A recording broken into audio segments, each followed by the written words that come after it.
आपका हार्दिक स्वागत है। दोस्तों, हम सब जीवन में सुख की तलाश करते हैं, है ना?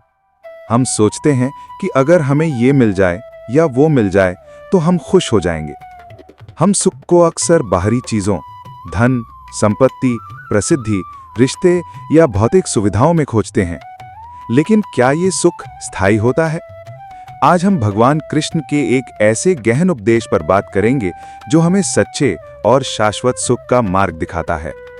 वो सुख जो बाहरी नहीं बल्कि आंतरिक है। हम अक्सर इस भ्रम में जीते हैं कि जितनी अधिक भौतिक चीजें हमारे पास होंगी, हम उतने ही सुखी होंगे। लेकिन इतिहास गवाह है कि बड़े-बड़े सम्राट और धनी व्यक्ति भी भीतर से अशांत और दुखी रहे हैं। क्यों? क्योंकि बाहरी सुख क्षणिक होता है, वो आता जाता रहता है और उसकी प्रकृति ही हमें असंतुष्ट रखना है। भगवान कृष्ण भगवद गीता में स्पष्ट रूप से बताते हैं कि इंद्रियों से प्राप्त होने वाला सुख क्षणभंगुर होता है और अंत में दुखी देता है। वे कहते हैं, ये ही संस्पर्शजा भोगा दुःखयोनय एवते आद्यन्तवन्तः कौन्तेय न तेषु रमते बुद्धिमान। अर्थात इंद्रियों तथा विषयों के संयोग से उत्पन्न होने वाले भोग यद्यपि वे सुखदायी प्रतीत होते हैं, वास्तव में वे दुख के कारण ही हैं और उनका आदि तथा अंत होता है, अर्थात वे क्षणभंगुर हैं। हे कुंती पुत्र, बुद्धिमान व्यक्ति ऐसे भोगों में रमण नहीं करते। इस उपदेश का क्या अर्थ है? इसका मतलब है कि इंद्रियों के माध्यम से जो सुख मिलता है, जैसे स्वादिष्ट भोजन, सुंदर दृश्य, आरामदायक स्पर्श, वो क्षणिक होता है। एक बार जब इंद्रिय और विषय का संयोग टूट जाता है तो सुख भी समाप्त हो जाता है और अक्सर उसके बाद एक खालीपन या लालसा रह जाती है। यह हमें और अधिक पाने के लिए प्रेरित करता है, जिससे कभी संतुष्टि नहीं मिलती। तो अगर सच्चा सुख बाहरी चीजों में नहीं है तो वो कहाँ है? भगवान कृष्ण हमें आंतरिक सुख की ओर मुड़ने का मार्ग दिखाते हैं। पहला, संतोष। आंतरिक सुख की पहली सीढ़ी है संतोष। जो आपके पास है उसमें संतुष्ट रहना सीखें। इसका मतलब ये नहीं कि आप प्रगति न करें, बल्कि ये है कि आपकी खुशी बाहरी परिस्थितियों पर निर्भर न हो। संतोष हमें लालसा और ईर्ष्या के चक्र से मुक्त करता है। दूसरा, अनासक्ति। चीजों से आसक्ति न रखना। भौतिक वस्तुओं का उपयोग करें, उनका आनंद लें, लेकिन उनसे चिपके न रहें। जब आप किसी चीज से आसक्त होते हैं और वो दूर हो जाती है तो दुख होता है।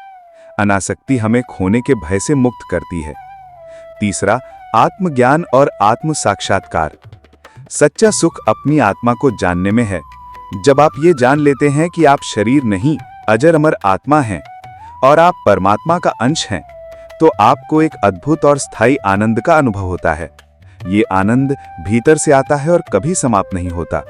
ये ज्ञान आपको जीवन के उतार चढ़ाव से अप्रभावित रहने की शक्ति देता है। चौथा, ईश्वर से जुड़ाव, भक्ति। भगवान कृष्ण कहते हैं कि जो मुझ में स्थित है उसे परम शांति मिलती है। ईश्वर से प्रेम करना और उन्हें अपने जीवन का केंद्र बनाना आंतरिक सुख का सबसे बड़ा स्रोत है। भक्ति हमें एक शाश्वत संबंध देती है जो कभी टूटता नहीं और हमें परम आनंद की ओर ले जाती है। सुखम हात्यंतिकम यत्तद बुद्धिग्राह्यम अतीन्द्रियम वेत्ति यत्र न चैवायम स्थितश्चलति तत्वतः। अर्थात वो सुख जो अत्यंत यानी असीम है, जो बुद्धि द्वारा ग्रहण किया जा सकता है और इंद्रियों से परे है, जिसमें स्थित होकर व्यक्ति सत्य से कभी विचलित नहीं होता। ये वो परम आंतरिक सुख है। आखिर में, निस्वार्थ कर्म यानी निष्काम कर्म। जब आप किसी भी फल की अपेक्षा के बिना दूसरों की सेवा करते हैं या अपना कर्तव्य निभाते हैं, तो आपको एक अद्वितीय आनंद की प्राप्ति होती है। ये बाहरी प्रशंसा या लाभ से परे होता है। निस्वार्थता अहंकार को कम करती है और आंतरिक खुशी बढ़ाती है। सच्चा सुख वो है जो भीतर से आता है, जिसे कोई बाहरी परिस्थिति छीन नहीं सकती। ये एक स्थिर अवस्था है जो आपको हमेशा शांत और संतुष्ट रखती है, चाहे जीवन में कुछ भी हो रहा हो। तो दोस्तों, आइए आज से ही भगवान कृष्ण के इस अनमोल उपदेश को अपने जीवन का हिस्सा बनाएं। बाहरी सुखों की अंधी दौड़ को छोड़कर अपने भीतर झांकें। संतोष, अनासक्ति, आत्मज्ञान और ईश्वर से प्रेम के माध्यम से उस शाश्वत आंतरिक सुख को प्राप्त करें जो आपको वास्तविक आनंद और मुक्ति देगा।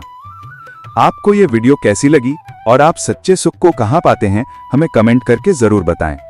आपके विचार जानने के लिए उत्सुक हैं। अगली वीडियो में हम भगवान कृष्ण के एक और प्रेरक उपदेश के साथ मिलेंगे।